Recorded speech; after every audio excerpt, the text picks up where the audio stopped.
في تصريح لافت أجاب الرئيس الإيراني على تساؤلات حول إمكانية السماح للنساء بعدم ارتداء الحجاب الكامل، مما أثار جدلا واسعا داخل وخارج إيران. إذا كنت مش مشترك في القناة بدعوك للاشتراك في القناة، تفعيل زر الإشعارات حتى يصلك كل جديد. You said so that you want Iran to behave in a way that respects all the rights and behaves in a way that becomes a role model. You've also said that you want what we call the morality police to stop bothering people. So I want to understand, because a lot of what they would bother people about in Iran is they would bother women who were not wearing a complete veil or chadar. Are you saying that women in Iran are permitted now to not cover their head completely? Without respecting or disrespecting this job, you do know that any change takes time. The same way change would take a certain amount of time elsewhere.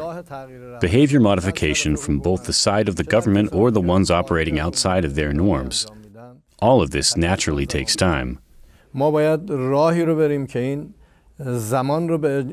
We must allow them the time to behave properly in an acceptable manner.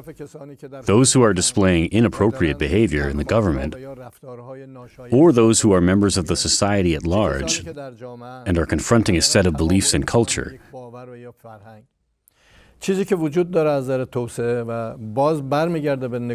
what is of utmost importance to us is respect for people's cultures. That is a sign of development to us. Humans can do whatever they wish when they're by themselves, but when they're members of society, they must behave in such a way that their behaviors are accepted by the society at large. Otherwise, conflict will show in that society. Would you say that if there were another such set of protests, you would make sure that the authorities would not brutally crack down on unarmed women protesting? Naturally, we have no right to confront the people with violence.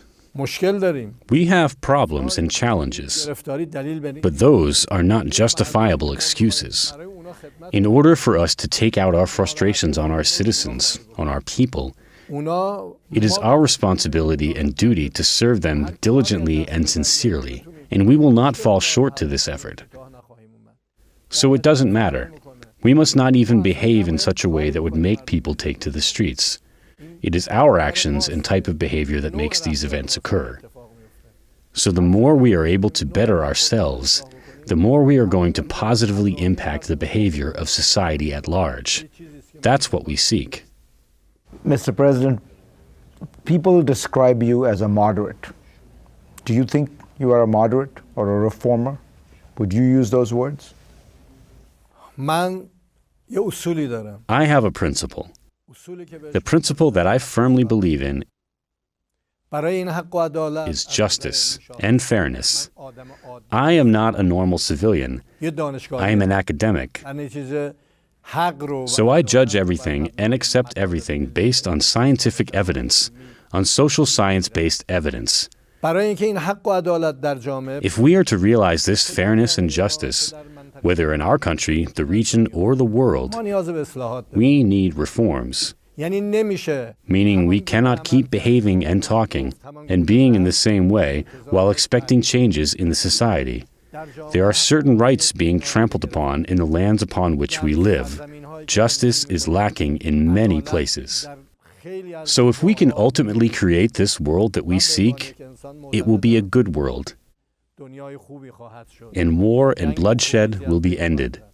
It is wanting too much and wanting everything that has unleashed humanity against itself. Mr. President, again, thank you for appearing on our